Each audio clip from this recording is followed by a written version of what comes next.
सुदर्शन आनंद यात्रा कड़वी बाड़ी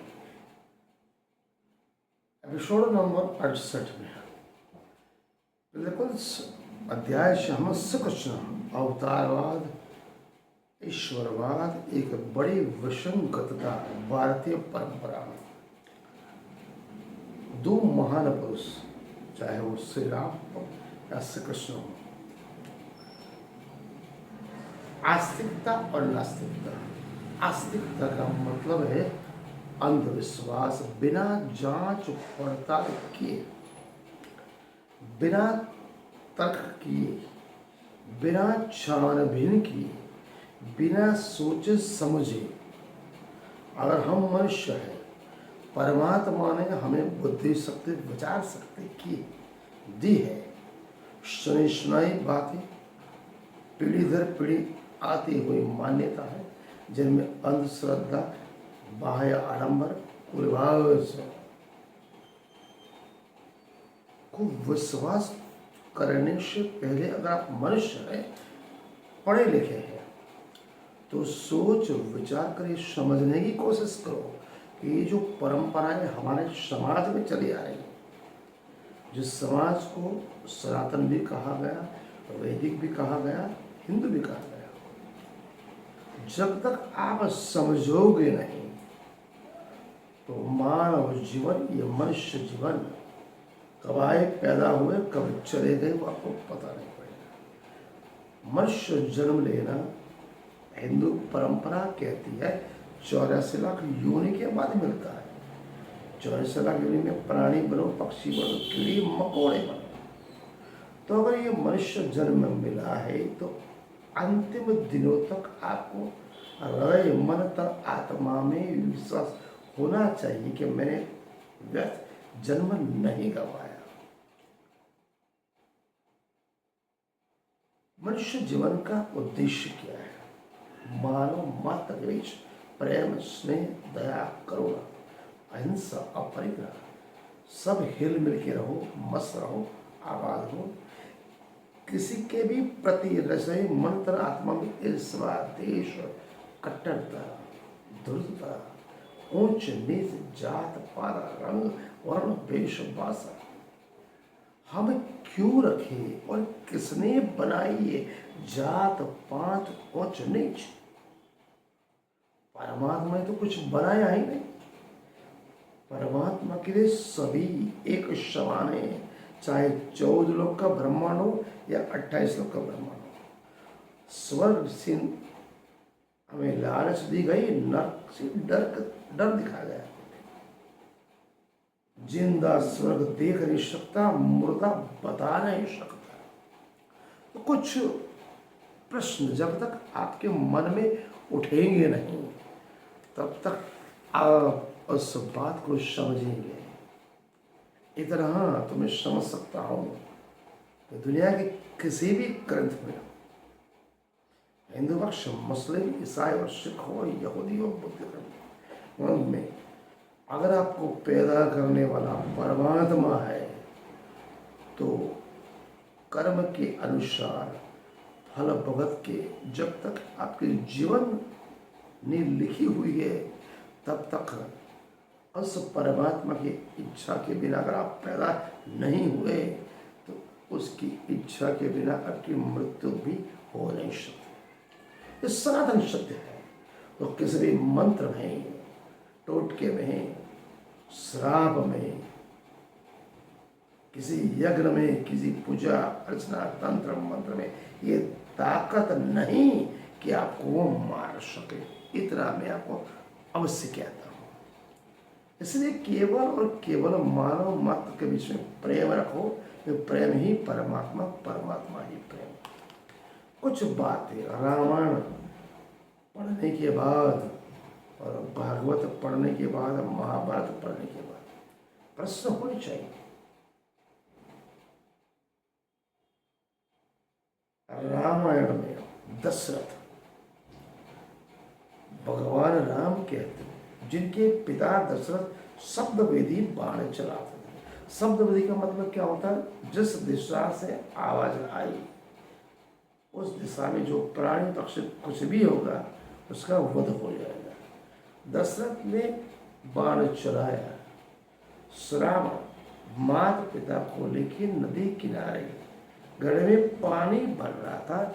घड़े की जो बुड़बुड़ आवाज आई, दशरथ इतने महान प्रखर क्षत्रिय चक्र सम्राट थे, शब्द विधि बाण भी चलाते थे। क्या उनको पानी की बुलबुले की आवाज, हिरण के पानी पीने की आवाज जैसे? पहला प्रश्न, तो वो ठीक है। हिरण पानी पी रहा था, असली में श्रवण पानी भर रहा था। दशरथ ने बाण चलाया तो वो घड़े पे लगना चाहिए या श्रवण की छाती पे लगना चाहिए? ये दूसरा प्रश्न। तीसरा प्रश्न, जैसे ही श्रवण को तीर लगा, श्रवण क्या बोला? हे राम। तब तक तो राम पैदा भी नहीं हुए थे। तीसरा प्रश्न, नंबर 4, किस किंदा में वानर केसरी अंजना यहाँ पुत्र जन्म हुआ? हनुमान, जिसे शिव का अवतार कहते हो, रुद्र अवतार कहते हो। बचपन से राम राम करते थे, तो क्या अंजना और अंजनी राम को पूछते थे? तब तो राम छोटे बालक थे, राजकुमार थे, कहाँ से भगवान हो? चौथा, पांचवा प्रश्न, सीता को ब्याह के लाए, अच्छे से रह रहे। राज्याभिषेक जब राम का हुआ तो कैकेयी ने मना किया, मेरे पुत्र भरत को राज सिंहासन दो। दशरथ को उस जमाने में अटैक आया, छाती में दुख हुआ, मरणासन पे रहे, बेहोश हो गए, कोमा में आए। अगर राम भगवान है, भगवान थे, आप कहते हो मर्यादा पुरुषोत्तम के, तो तुलसीदास कहते हो परम परमात्मा, तो क्या वो अपने पिता को बचा नहीं पाए? क्यों? नंबर 5, छठा, मार्च हरण था या राक्षस था? तो क्या राम को पता नहीं था कि वो राक्षस है? छठा पर 7वां प्रश्न, शूर्पणखा को भी वो राक्षस नहीं समझ पाए? 8वां प्रश्न, रावण उठा के ले जाएगा, वो भी उनको पता नहीं था? 9वां प्रश्न, रावण यहां से लेके लंका चला गया, वो भी पता नहीं था? 10वां प्रश्न, घर घर वानर वानर ढूंढ रहे जंगल में, वो भी पता नहीं था? 11वां प्रश्न, सुग्रीव और बाली 2 भाई थे, बाली को छुपके से क्या ईश्वर परमात्मा मारेगा या छल कपट करेगा?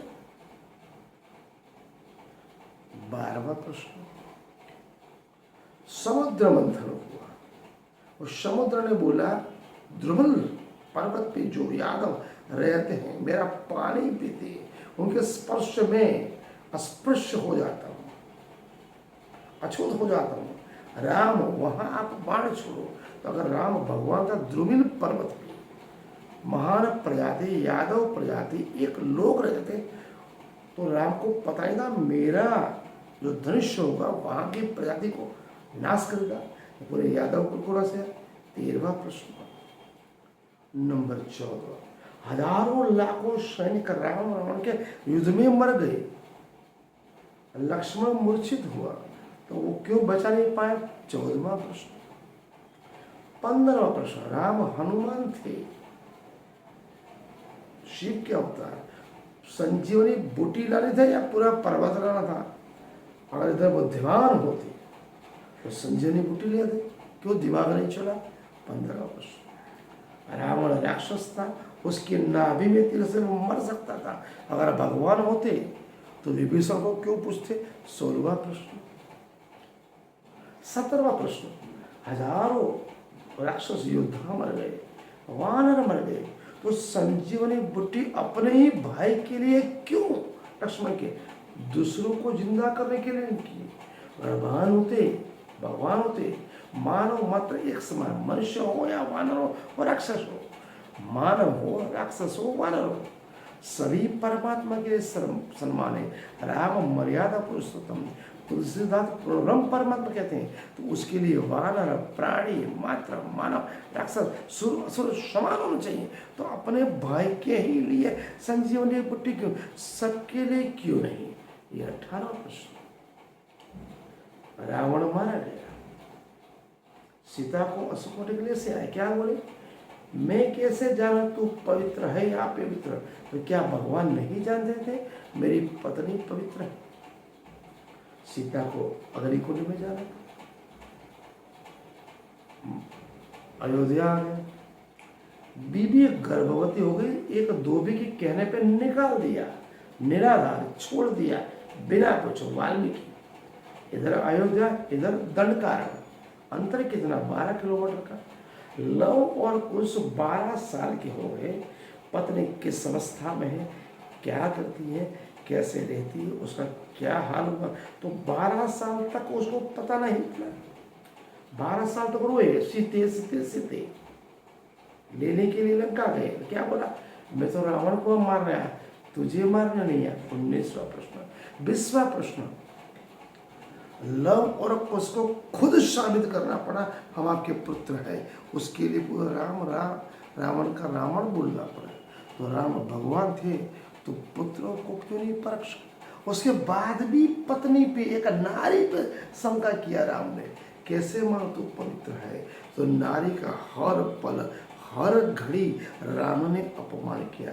आप कतई उसको मर्यादा पुरुषोत्तम नहीं कह सकते। सीता को अपनी पवित्रता, चरित्रता, कैरेक्टर को साबित करने के लिए पृथ्वी को बोलना पड़ा। पृथ्वी फटी, धरती फटी, सीता समा गई। उसके बाद बोलता सीधे सीधे क्या मतलब है? इसलिए कपोल कल्पित बातें हैं, कदय विश्वास न हो, तर्क करो, दलित करो। कोई भी ईश्वर या भगवान आपको बचाने आने वाला नहीं। आपका प्रारब्ध अगर गलत कर्म किए हैं तो भुगतना पड़ेगा। कर्म अच्छा करोगे तो यहीं पर स्वर्ग है, यहीं पर नरक है। आज का अध्याय थोड़ा बहुत ही कड़वा है। रामायण की कपोल कल्पित बात है। दूसरी बात, हनुमान छोटे से 2 साल के बालक थे, आकाश में सूर्य उग रहा था, बोले सफरजन है, लेने चले गए, सूर्य को निकल गया। उस समय वो जल के नहीं मरे। जब रावण की लंका बनी तो पूंछ कैसे जल गई? सूर्य को निगल गई तो हनुमान जले नहीं, और लंका में पूंछ जल गई, वो भी बहुत बड़ा प्रश्न है। नंबर 2, सोना कभी अग्नि में जलता नहीं, वो भी बड़ी बात। मतलब रावण में कुछ प्रसंग कल्पित बातें अलग अलग धर्मगुरु विद्वानों ने अपने हिसाब से लिखा है। राम को मर्यादा पुरुषोत्तम बोलने से पहले सबसे सर्वश्रेष्ठ मैं सीता माता को मर्यादा पुरुषोत्तम नारी उत्कृष्ट बोलता हूँ। इसने हर पल, हर घड़ी, हर क्षण अपनी साबिती देनी पड़ी कि मैं चरित्रवान हूँ। पुरुष का जो कमी और जमाने में पुरुष ही अपने आप सर्वश्रेष्ठ मानता था, वो भी रावण काल से चला, महाभारत में भी चला, और नारी को पक्की जुती समझा, चाहे वो राम हो या कुछ भी। अगर आप सच्चे हो, आप मर्यादा मत दो अपनी पत्नी पे, चाहे कोई दुनिया कुछ भी कहे। अगर आप उसके सामने खड़े हो जाते तो किसी की ताकत नहीं कि आपकी पत्नी भी उंगली अड़ा सके। पुरुष का अहम भाव, अहंकार उसे मारता है। नारी को पल पल, हर घड़ी, हर क्षण साबिती देनी पड़ती है। नारी ही सबसे सर्वश्रेष्ठ है। मोहम्मद शिव प्राणनाथ जी महाराज ने नारी को सर्वश्रेष्ठ माना है, उत्कृष्ट माना है। बिना नारी, बिना स्त्री, बिना पायन देखे आप कोई भी भक्ति, साधना, पूजा अर्चना कर ही नहीं सकते बिना उसका समर्पण प्रेम पाए बिना। आज का अध्याय हम यहाँ पूर्ण करते हैं।